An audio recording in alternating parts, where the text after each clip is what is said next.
माता जी नाम क्या है आपका? पुष्पा। आप वोट देती हैं? अच्छा, हाँ, किस पार्टी को? इसी पार्टी में अपनी पे। हाँ, हाथी को। हाँ। BSP party. Doctor Ashok Kumar को जानती हैं?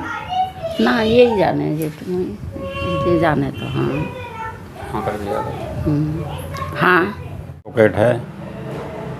मैं 1976 से यहाँ अशोकनगर निवासी हूँ और अशोकनगर में इसी बुद्ध विहार डॉक्टर भीमराव अम्बेडकर बुद्ध विहार डी ब्लॉक गली नंबर 7A का फाउंडर अध्यक्ष हूँ और आज तक भी मैं इसका अध्यक्ष हूँ। चुनाव का दौर चल रहा है इस बार, क्या लग रहा है कि इस बार किस पे आप वोट करेंगे? हम लोग तो शुरू से ही हमारी अपनी बाबा साहब की फाउंडेड पार्टी है। साहब काशीराम ने उसको भी आगे बढ़ाने का काम किया। अब कुछ हैं और कार्यकर्ता वो भी उसी पार्टी को लेके चल रहे हैं जिसका चुनाव चिन्ह हाथी है। बीएसपी ही एक हमारी दलितों की ऐसी पार्टी है जो सपोर्ट करती है और कोई पार्टियां सब वोट लेकर के धोखा देती हैं और धोखा देते चले आए हैं। सदियां हो गई हमारे लोगों को धोखा देते आए हैं क्योंकि बिना पढ़े लिखे आदमी थे। इन्होंने एक अपनी प्री प्लान के तहत हमारे लोगों को एजुकेशन लेने से वंचित रखा और खुद ही पढ़ाते थे अपने बच्चों को और खुद ही पढ़ते थे, जिससे गरीब, दलित, SC, ST और OBC ये हमेशा शिक्षा से वंचित रहे और बड़े बड़े पदों पर यही लोग आसीन हैं, पहले भी थे और अब भी आसीन हैं। और ये धोखा दे करके दगाबाज पार्टियां अपने लोगों को प्रीफरेंस देती हैं और दलितों का शोषण करती हैं और ये इनको आदत बनी हुई है शोषण करने की और पहले से ही शोषण करते आए हुए हैं। आज भी बीजेपी कहती कुछ है और करती कुछ है। सत्ता में बैठी हुई क्या कहते हैं ये SC, ST और OBC को आरक्षण कोई ख़त्म नहीं कर सकता जब तक हम बैठे हैं। अरे आरक्षण ख़त्म तो वैसे ही हो गया जब नो वैकेंसी नो आरक्षण। जब एक वैकेंसी नहीं निकाल रहे हो तो बच्चे अपने अब घर पर रह जाएंगे बिना उसके नौकरी के। तो हम लोगों को न तो हमारा कोई जो ज़मीन है, न बिजनेस है, न कोई रोज़गार है, ना कोई कुछ है। तो हम तो सदियों से मज़दूरों की औलाद थे, मज़दूर ही हैं।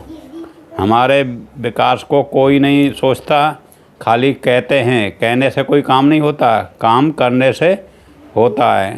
तो जब हम लोगों के बारे में कहते हैं ये लोग तो करते क्यों नहीं हो भाई?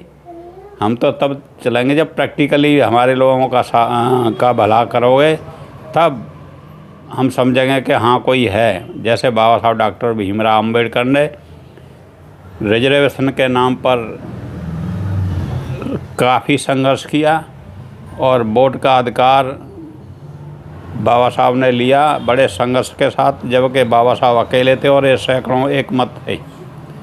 तो इसको कम्युनल अवार्ड कहते हैं जो वोट का राइट मिला था। Communal award, the father of reservation. यदि कम्युनल अवार्ड बाबा साहब से चला जाता तो आज हम लोगों को जो सिंगल वोट का राइट है ना, ये भी नहीं होता। बाबा साहब ने तो ये कहा था कि हमें डबल वोट का अधिकार देना दो, जिससे हम लोग अपने ही लोगों के लिए खुद ही SC, ST के लोग अपना वोट दे सकें। आपके वोट की कोई ज़रूरत नहीं है। उसके बाद में जनरल के लिए हम आपके साथ वोट करेंगे। उससे क्या होता कि हमारी जो MP MLA की संख्या है वो कुछ तो रिजर्वेशन में आ जाती जो अपने हैं और कुछ जनरल में आ जाते तो संख्या बढ़ जाती।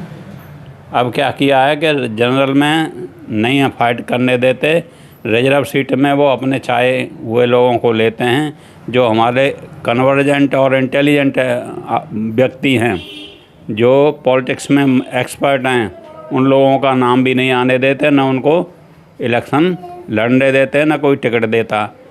टिकट उसी को मिलती है जो उस पार्टी के अध्यक्ष, उपाध्यक्ष, सचिव और उनका चमचागिरी करता है। उसी को टिकट मिलती है। तो ऐसे नहीं हो सकता देश का विकास। कोई भी पार्टी जब तक सामूहिक तौर पर law of equity, law of equality का प्रयोग नहीं करेगी और विकास में भी लॉ ऑफ इक्वलिटी नहीं होगी, तब तक कभी देश का विकास नहीं हो सकता। अच्छा, बीएसपी पार्टी से इस बार जो प्रत्याशी बनाए गए हैं वो हैं डॉक्टर अशोक कुमार, आप जानते हैं? हाँ, मैं जानता हूँ डॉक्टर अशोक कुमार को। और अब तो वो रिटायर हो गए, नहीं तो वो MBBS डॉक्टर थे सरकारी, और एडिशनल सुप्रिटेंडेंट और मेडिकल सुप्रिटेंडेंट भी रहे थे। चलिए ठीक।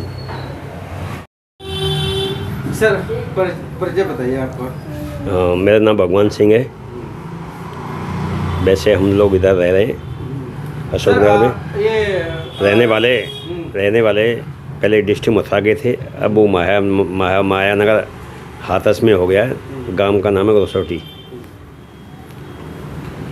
इस बार जो मतलब कि आप डॉक्टर अशोक जी को जानते हैं? जी जानते हैं। किस पार्टी से खड़े हैं? ये बहुजन समाज पार्टी से खड़े। तो क्या लग रहा है कि मतलब कि इस बार मतलब कि उनको भारी बहुमत से जिताएंगे? देखो, ऐसा है, जो बहुजन समाज है इस देश की धनराशि पे 85% है, और जो 85% जो वोट है या बहुजन समाज उसमें से आधा भी दे देता है तो बहुजन समाज पार्टी को कोई हराने वाला नहीं है। कैसे के बहन जी ने 4 बार शासन किया है, और 4 बार के शासन में बहन जी ने इतना अच्छा काम किया है कि देखो, न्याय के मामले में उन्होंने जो है जितना गुंडा राज था यूपी के अंदर, 1.5 लाख से ज़्यादा गुंडों को अंदर किया।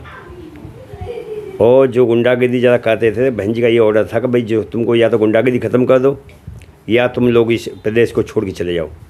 तो बहन जी के टाइम पे इतना सुख शांति थी कि कोई किसी बहन बेटी को नहीं छेड़ सकता था, ना कोई किसी का अपहरण कर सकता था, ना कोई किसी को मार सकता था, ना कोई किसी को लूट सकता था। बड़ी शांति थी, प्रशासन बहुत बढ़िया था, हर आदमी जो है लाइन ऑर्डर से काम करता था, एजुकेशन के लिए काम आए। और बहन जी ने 41,000 से ज़्यादा भर्तियाँ की, और जिसमें सफाई कर्मचारियों की जो गाँवों में जो भर्ती की वो 1,08,000 से ज़्यादा भर्तियाँ की एक साथ में। तो बहन जी का तो बहुत बड़ा अच्छा शासन था। हम ये चाहते हैं कि कोई भी सरकार हो, बहन जी के अच्छे पब्लिक जैसा चाहती है वैसा शासन करना चाहिए, चाहे कोई कांग्रेस हो, चाहे कोई बीजेपी हो, एनीबडी कोई भी पार्टी हो, उसको काम करना चाहिए। जब पब्लिक तुमको राजा बनाती है, जब पब्लिक तुमको वोट देती है, तो पब्लिक के लिए शिक्षा फ्री होनी चाहिए। जैसे बहन जी के शासन में थी, लड़कियों को जो 12वीं तक कोई शिक्षा फ्री थी, कोई फीस नहीं थी, और भर्तियाँ इतनी थी कि कोई बच्चा, अब देखो जब बच्चे पढ़ रहे हैं, इन पर डिग्री आए, जब वो ओवरेज हो जाएंगे तो कहाँ जाएंगे? बताइए किस हालत में रहेंगे, कहाँ जाएंगे? उनको जब रोजी नहीं मिलेगी, जब रोजी नहीं मिलेगी तो रोटी कहाँ से मिलेगी? तो बहुत बड़ी समस्या है। तो सरकार जो अच्छी होनी चाहिए, कोई भी हो, सरकार अच्छी होनी चाहिए जिससे जो देश उन्नति करे, देश का जो नाम जो विश्व में ऊंचा रहना चाहिए। जैसे भगवान गौतम बुद्ध के टाइम पे अशोक सम्राट का जब विश्व में चक्रवर्ती महान राजा थे, इस तरह का होना चाहिए। चलिए, बहुत बहुत धन्यवाद। तो एक बार पूरा मतलब अपील कर दीजिए क्षेत्रवासियों से। तो मेरी सभी क्षेत्रवासियों यही अपील है कि आप अच्छे से अच्छे जो कैंडिडेट है उसको चुनें। और जो मेरे को दिखाई दे रहा है कि ये जो है, क्या नाम है इनका, जो है डॉक्टर अशोक कुमार जी, जो पढ़े लिखे हैं, डॉक्टर भी हैं, और जब कोई वाली बात आएगी तो ये क्लिनिक वाला पास में कोई आदमी आएगा उनके लिए, तो ये जो है फ्री मेडिसिन भी का इंतज़ाम करेंगे। तो इसलिए हाथी को वोट दो।